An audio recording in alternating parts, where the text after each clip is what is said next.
ব্যানসনের খুচরা মূল্য ৩৭০ টাকা থাকলেও কোম্পানি আমাদের কাছ থেকে ৩৬৯ টাকা ৯৮ পয়সা নিচ্ছে, মানে ২ পয়সা লাভ দিচ্ছে।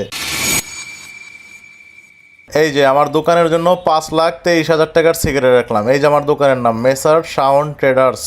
যাই হোক, যে কারণে ভিডিওটা রেকর্ড করতেছি, এখানে ৩ প্যাকেট সিগারেট আছে। এখানে সব খুচরা মূল্য বলছি। রয়্যালের ১২৬ টাকা, ব্যানসনের ৩৭০ টাকা, লাকির ২১৬ টাকা। ব্যানসনের খুচরা মূল্য ৩৭০ টাকা থাকলেও কোম্পানি আমাদের কাছ থেকে ৩৬৯ টাকা ৯৮ পয়সা নিচ্ছে, মানে ২ পয়সা লাভ দিচ্ছে। লাকির খুচরা মূল্য ২১৬ টাকা থাকলেও কোম্পানি আমাদের কাছ থেকে ২১৫ টাকা ৯৮ পয়সা নিচ্ছে।